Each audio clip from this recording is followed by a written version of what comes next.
College में एक कार्यक्रम हो रहा था जिसमें कुछ शादीशुदा जोड़े हिस्सा ले रहे थे। जिस समय प्रोफेसर मंच पर आए, उन्होंने नोट किया कि सभी पति पत्नी शादी पर जोक कर हंस रहे थे।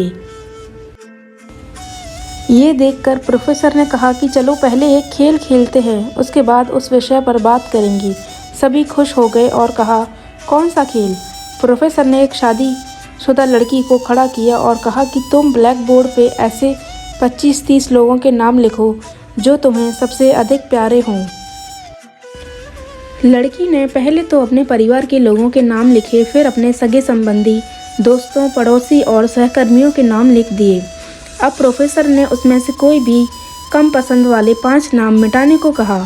लड़की ने अपने सहकर्मियों के नाम मिटा दिए। प्रोफेसर ने और 5 नाम मिटाने को कहा। लड़की ने थोड़ा सोच समझकर अपने पड़ोसी के नाम मिटा दिए।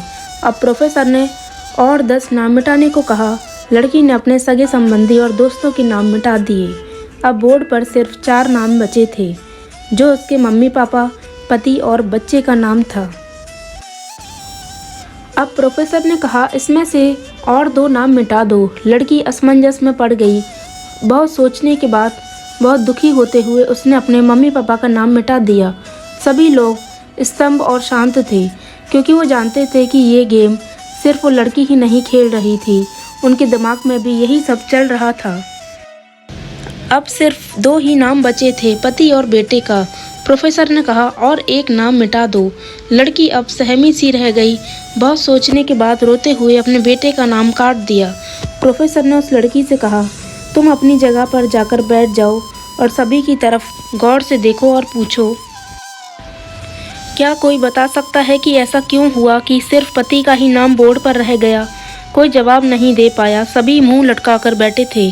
प्रोफेसर ने फिर उस लड़की को खड़ा किया और कहा, ऐसा क्यों? जिसने तुम्हें जन्म दिया और पाल पोस कर इतना बड़ा किया, उनका नाम तुमने मिटा दिया। और तो और तुमने अपनी कोख से जिस बच्चे को जन्म दिया, उसका भी नाम तुमने मिटा दिया। लड़की ने जवाब दिया कि अब मम्मी पापा बूढ़े हो चुके हैं। कुछ साल के बाद वो मुझे और इस दुनिया को छोड़ के चले जाएंगे। मेरा बेटा जब बड़ा हो जाएगा तो ज़रूरी नहीं कि वो शादी के बाद मेरे साथ ही रहे, लेकिन मेरे पति जब तक मेरी जान में जान है, तब तक मेरा आधा शरीर उनके मेरा साथ निभाएगा। इसलिए मेरे लिए सबसे अजीज मेरे पति हैं। प्रोफेसर और बाकी स्टूडेंट ने तालियों की गूंज से लड़की को सलामी दी। प्रोफेसर ने कहा, तुमने बिल्कुल सही कहा कि तुम और सभी के बिना रह सकती हो, पर अपने आधे अंग अर्थात अपने पति के बिना नहीं रह सकती। मजाक मस्ती तक तो ठीक है, पर हर इंसान का अपना जीवन साथी ही उसको सबसे ज़्यादा अजीज होता है।